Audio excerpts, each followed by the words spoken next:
Hey squad, Sykes here and welcome back to another Halo Infinite news update. So we have now got the new Inside Infinite blog post over on Halo Waypoint all about the campaign and Zeta Halo and what we're going to be getting up to in the campaign itself. And this is a very, very cool blog post. I'm really excited about some of the details that have been put in. So what I've decided to do is I've kind of taken the blog post and I've broken it down into some of my more favourable and what I would consider the quotes that are the most interesting, give the most away. And so what I'm going to do in this video is just to break those down, kind of have a discussion about them, and kind of figure out a bit more like what are we going to be getting up to in this campaign, because they've 343 have shone some really cool lights on some of this stuff, and I'm very much looking forward to what we're going to be getting up to in the campaign. I love Halo. I'm a massive Halo fan, obviously, as I've said before, but I play Halo first and foremost for the campaign. Like, I love multiplayer and I will play the absolute hell out of it, and I'll try and go as far as I can and be as competitive in it as I can, but I first and foremost play Halo for the campaign. So getting an idea of what we're going to be getting up to on Zeta Halo, they haven't really revealed much about the story. That's still under wraps quite a bit, but it's the idea of what we're going to be getting up to in terms of the scope of the map, some of the situations that we're going to be put into as a player. It's very exciting. So let's get into it. So first and foremost, we had 3 people talking on this blog. We had Justin Dinges, who is the campaign art lead. We had Troy Mashburn, who is a sandbox lead. And we have John Mulkey, who is a world design lead for Halo Infinite. Justin's been at 343 for about 10 years. Troy was since 2017 and John since 2018. So they roughly know. They've spent a decent amount of time at 343, which is really cool. So the first question that was asked to them was, so far our live and sandbox teams have shared insights into their vision and goals for their respective teams' aspects of Halo Infinite. When you and your team set out to accomplish their tasks each day, are there any guiding principles? And the first thing that Justin said, which was super interesting and I really wanted to highlight, was he said, as far as our artistic goals for the campaign goes, we have focused on 2 key themes, legacy and simplicity. When it comes to the visual experience we are building, for legacy, we really want players to feel like they are experiencing a game that they remember fondly, and then Halo Combat Evolved in brackets, but with modernised graphics, of course. As far as simplicity is concerned, we wanted to ensure that we steer away from overly noisy designs and details, which is a key takeaway from the team coming off of Halo 5. Now, we've seen the real kind of back to basics artistic style. Not that it looks poor graphically. We're going to get into some screenshots and it looks fantastically graphically. But what is the really key point here is that they're clearly going back to that Halo feel, that OG original trilogy Halo feel, and that's really emphasized throughout, and the idea of keeping things simple but efficient and really bringing it back to that kind of artistic point, and that's then moving over into the sandbox as well.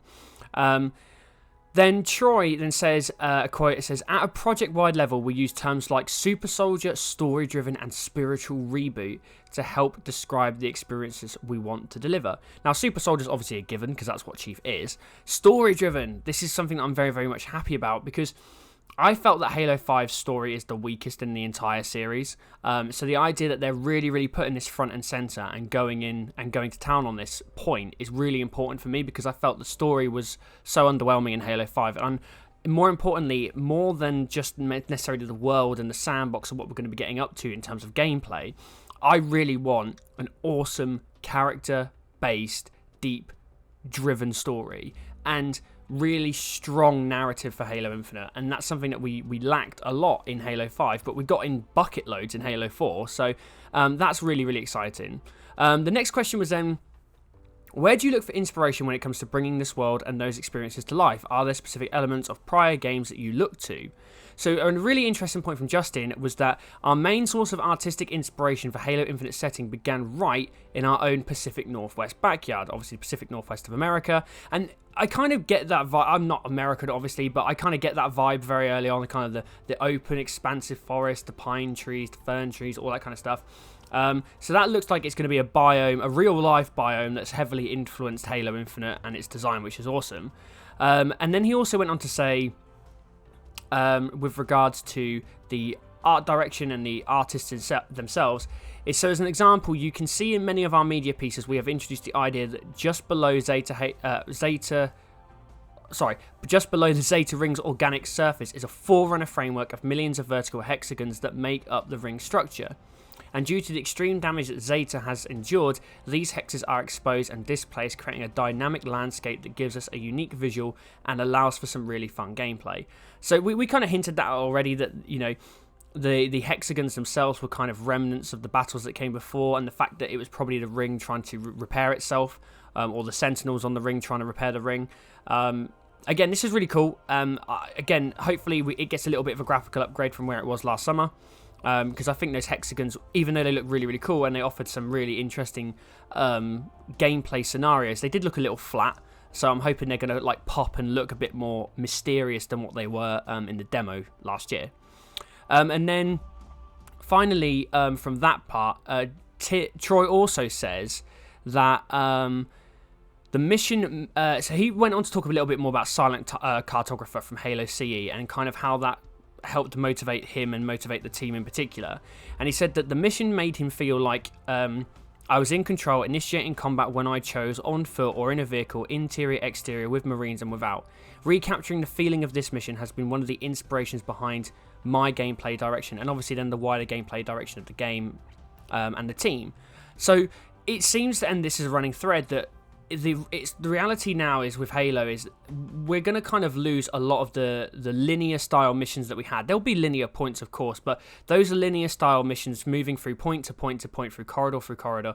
They're kind of going to be minimized a little bit, and it's going to be much more expansive. And this time it's going to be, here's the scenario, here's the installation, here's the stronghold, here's the target. Find your way to get in, find your way to complete the mission. And that's really, really exciting.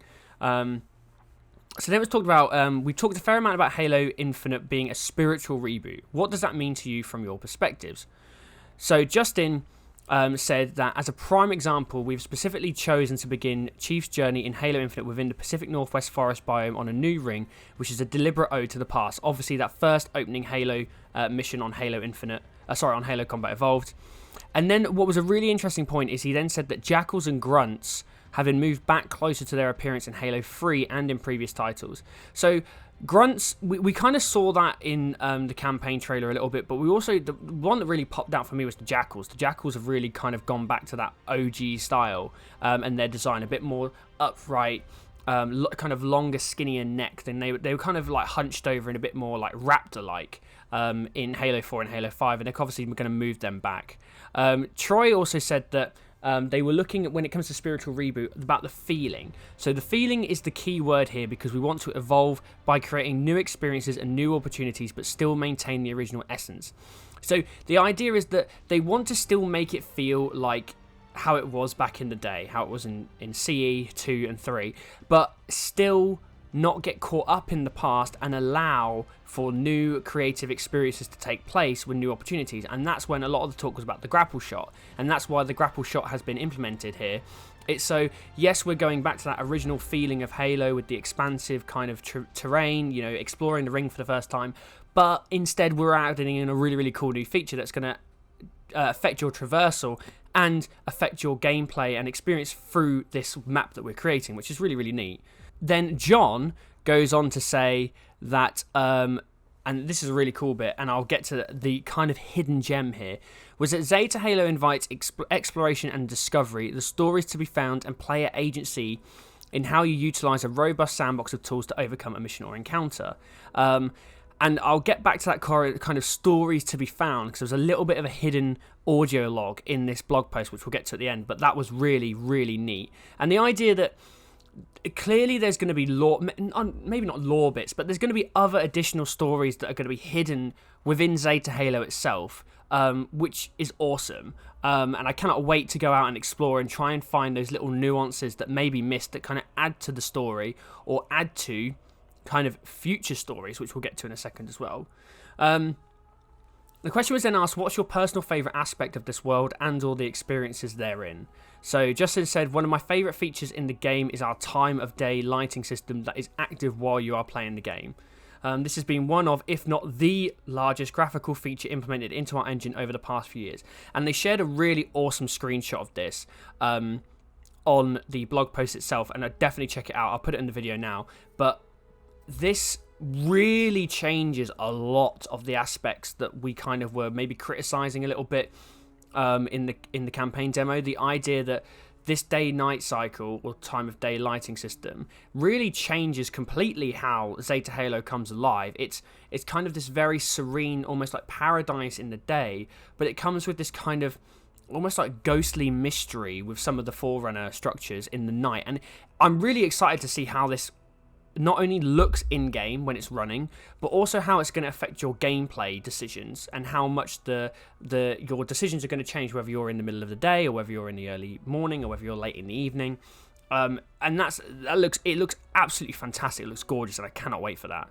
And then John said that I talked about enemy strongholds. Now, it seems like the Banished influence is going to be broken up into different variations. We're going to have like maybe the anti-air turrets that we saw in the campaign demo, and some general installation and bases, but we're also going to have proper Banished strongholds, which are kind of these big hulking like metallic structures that are kind of like rugged and quite fearsome. And I've seen a lot of people talk about on Twitter about bringing back the kind of Auroch and Orcs vibe from Lord of the Rings, and it does really feel like that.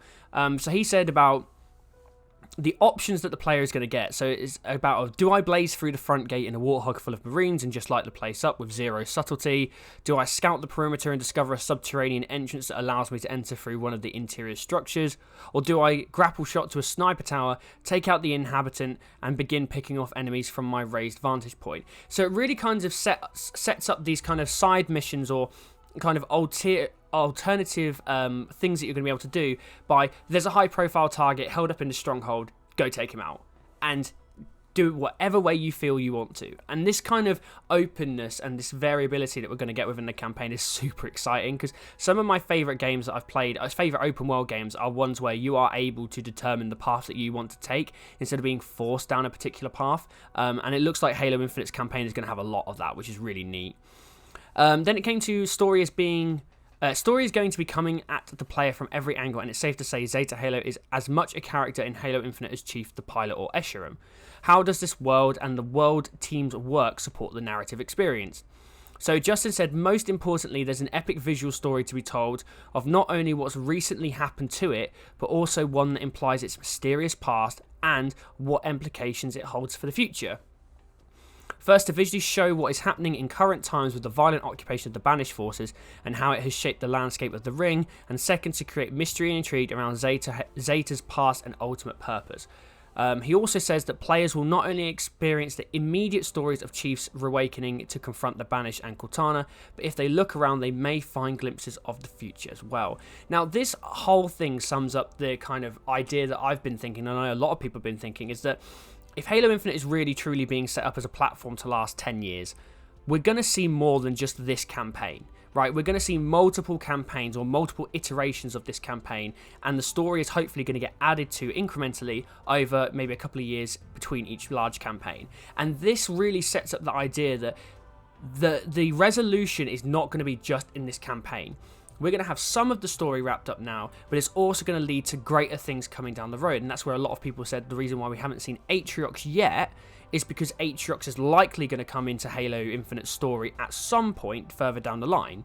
So again, it's another really smart way of kind of enticing players, and especially me, to go and explore the Ring as much as possible.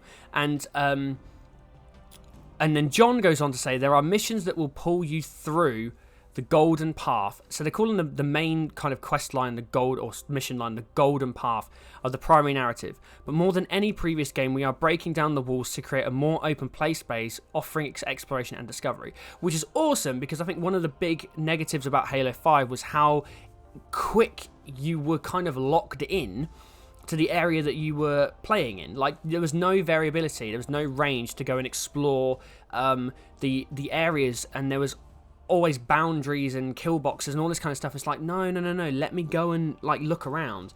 Especially with the movement mechanics we had in Halo 5, we had all the tools to go and do that, and they wouldn't let us do it. So the idea that this being completely broken down is fantastic. He also says that they're kind of looking at it as Halo Unleashed, because it's all the experiences and stories you love from Halo presented in a world where you have so much more freedom to explore and discover unexpected adventures. That's fantastic. There's a little bit on the grapple shot about how that affected the environment and how that affected the team's ability to design the environment. So Justin said that the art team had added the added challenge of ensuring that we do allow players to get to spots and areas that in previous titles we may have prevented them from getting to, which again goes back to the point I just mentioned. Troy then says that it caused some challenges early on because designers couldn't just place the final objective at the far end of a base, assuming players will have to fight their way through. It says with the grapple shot, players can go wherever they want, whenever they want. From a development standpoint, this was both terrifying and completely liberating at the same time. So it looks like the grapple shot, at least in campaign, is really going to kind of revolutionize the way we make decisions, which I'm so down for. It then says, what impact does co-op have on the gameplay experiences across Zeta Halo? So, Troy said that the solo gameplay experience is designed to provide players with options on how they want to tackle situations, and these options translate well into co-op by allowing for different playstyles. And also with co-op, you're going to have new scenarios arise, because there's going to be things that you're going to be able to do as a duo, or maybe even a four, that you weren't necessarily able to do as a solo, which is, again, really exciting.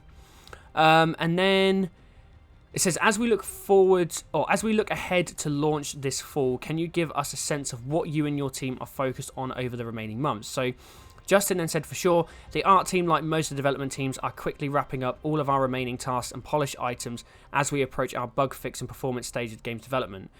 So the idea now is that a lot of the at this point in February, a lot of the content is already done, if not close to being finished, which means we could potentially see Halo Infinite get 6 to 7 months of polish, and bug fixes, which is awesome, because ultimately the biggest criticism that I had of Halo Infinite's gameplay demo was that it didn't really look to the level that I was expecting from it. Now, in the screenshots that hopefully you've seen throughout the video, we can clearly see, even though yes, they do say that they're running on PC and that is addressed, it looks like already we're seeing the advancements of the graphics and we're seeing the advancements of the lighting, which were the two big things that needed to improve from the demo.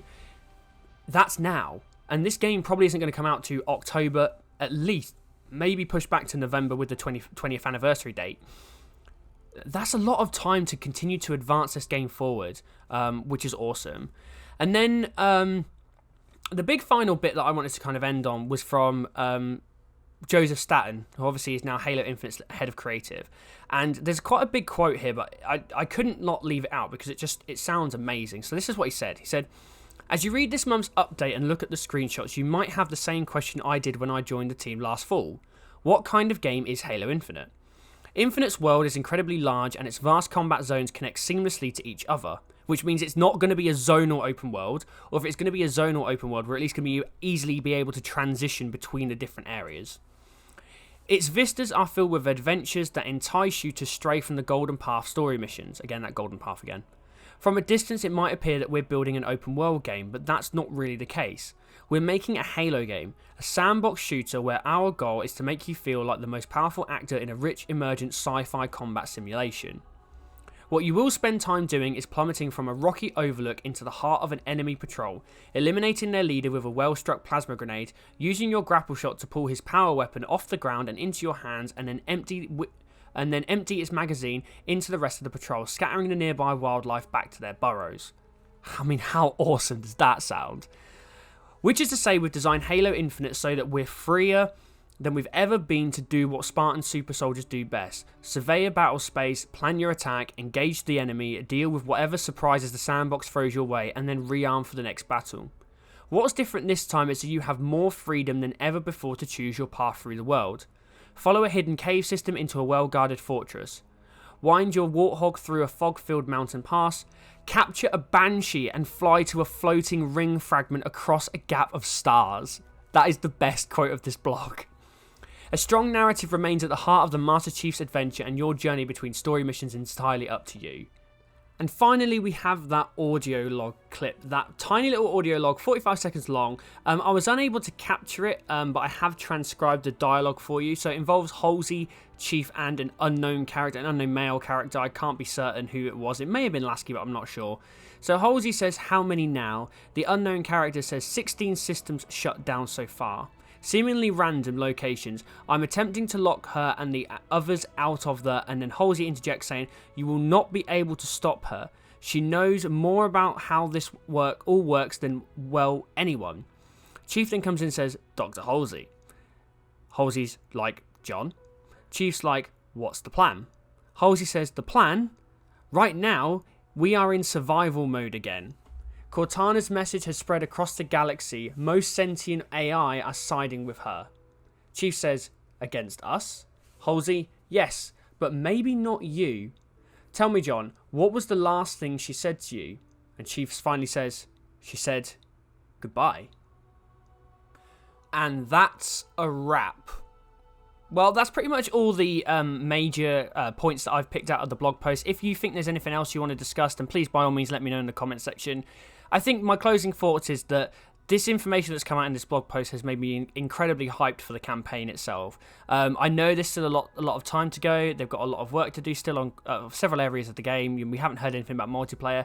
But I think as someone who absolutely loves the story, loves the characters, and loves the campaigns of Halo, hearing this and then being so open and transparent about it, it just fills me with optimism. And ultimately, sometimes that can be misplaced, and I don't want to overhype the game because, look, we still haven't got it in our hands, and I will pass final judgment when I actually get to play it. But ultimately, this is something that I'm really, really, really looking forward to. And, you know, fair play to 343. They're doing a great job with these blog posts. You know, the last 3 in December, January, and now this one have been fantastic. So roll on to the next blog post in March. Well, squad, I hope you enjoyed the video. If you did, then please make sure you leave a like, head over to InstallationX and subscribe, and hit that bell for notifications for more Halo Infinite content.